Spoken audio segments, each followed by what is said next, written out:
I'll give you a quick 5-minute revision of chapter number 2, CA Intermediate Auditing. So CA intermediate ஆடிட்டில் second சாப்டரில் மூணு concept தான். ஒன்று audit strategy, ரெண்டாவது audit planning, மூணாவது audit programme. Audit ஸ்ட்ராட்டஜிங்கிறது நம்ம எப்படி பார்க்கணும்னா, இப்போ நமக்கு ஒரு கிளைண்ட் கிடைக்கிறாங்கன்னா அந்த கிளைண்ட்டுக்கு எத்தனை பிரான்ச் இருக்குது, எத்தனை வேர் ஹவுஸ் இருக்குது, எத்தனை சப்சிடரி கம்பெனி இருக்காங்க, எங்கெங்கெல்லாம் இன்வெஸ்ட் பண்ணியிருக்காங்க, இவங்க கம்பெனி ஃபார்மா, ட்ரஸ்ட் ஃபார்மேட்டா, இவங்க யார், இவங்களை எப்படி ஆடிட் பண்ணணும், இவங்களை ஆடிட் பண்ணுறதுக்கு அவங்க வந்து கம்பெனிஸ் ஆக்ட் 2013 படி ஃபினான்ஷியல் ஸ்டேட்மெண்ட்ஸை ப்ரிப்பேர் பண்ணியிருக்கணுமா, இவங்க எதுக்குள்ள ஆனுவல் ஜெனரல் மீட்டிங்கை கண்டக்ட் பண்ணணும், இந்த மாதிரி பேசிக்கான விஷயங்கள் எல்லாம் தெரிஞ்சுக்கிட்டு அதுக்கப்புறமா அந்த ஆடிட்டை 40 days பண்ணணுமா, 30 days பண்ணணுமா, எத்தனை பேர் நமக்கு வேணும், இது எல்லாத்தையும் இந்த கிராண்ட் ஆஃப் திங்ஸ் நீங்க யோசிச்சீங்கன்னா that is called as audit strategy.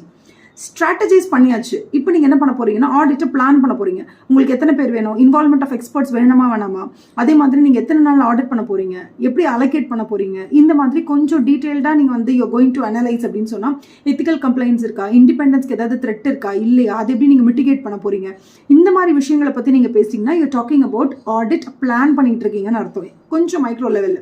அதுக்கப்புறமா ஆடிட்டை பிளான் பண்ணி முடிச்சாச்சு. நீங்க என்ன சொல்றீங்க, மொத்தம் 56 வேர் ஹவுஸ் இருக்கு. இந்த 56 வேர் ஹவுஸ்லயும் இன்வென்ட்ரி செக்கிங் அன்னைக்கு March 31 அன்னைக்கு ஒரே நாள்ல 56 வேர் ஹவுஸ்லயும் இன்வென்ட்ரி செக் பண்ண போறாங்க.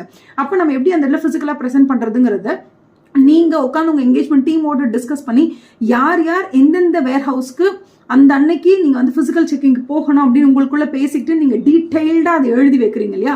ஸோ அந்த list of instructions and list of examination procedures, எந்த ஆடிட் ப்ரொசீஜர் அப்ளை பண்ண போறீங்க, அது எந்த methodology, who is going to apply it, யார் அதை அப்ளை பண்ண போறா, யார் அவங்க அப்ளிகேஷன் கரெக்டாக இருக்கான்றதை ரிவ்யூ பண்ண போறாங்க, அண்ட் ஃபைனலா என்கேஜ்மெண்ட் பார்ட்னர் வந்து அதை எப்போ வந்து அப்ரூவ் பண்ண போறாங்க, இது எல்லாத்தையும் டு த டி டீடைல்டா நீங்க வந்து ஒரு லிஸ்ட் ஆஃப் இன்ஸ்ட்ரக்ஷன் மேனுவலை ப்ரிப்பேர் பண்றீங்கன்னு சொன்னா அதுக்கு பேர் வந்து audit programme. So second chapter முழுக்க இந்த 3 கான்செப்டை ரிவால்வ் பண்ணியே இருக்கும். இதுல ஒரே ஒரு விஷயம் நீங்க என்ன தெரிஞ்சுக்கணும்னா, ஆடிட் பிளானிங் அப்படின்னு வரும்போது அது 2 விஷயங்களா பிரிப்பாங்க. நம்பர் 1, ஆடிட் பிளான் பண்றதுக்கு முன்னாடி நம்ம வந்து அந்த இடத்துல pre conditions for an audit இருக்கா, ப்ரிலிமினரி செக்கிங் எல்லாம் நம்ம பண்ணுவோம், ப்ரிலிமினரி கண்டிஷன்ஸ் எல்லாம் எப்படி இருக்கு என்ன இதுன்றதை பார்க்கறதுக்கு வில் டூ. ரெண்டாவது என்ன அப்படின்னா we will do the actual audit planning நம்ம பண்ணுவோம்.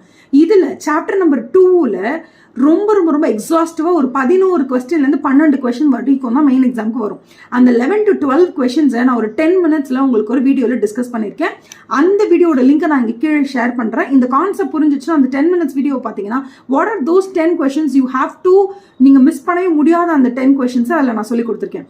ஓகேவா, மென்ஷன் பண்ணிருக்கேன். Please do revise before exams. All the best. Thank you so much.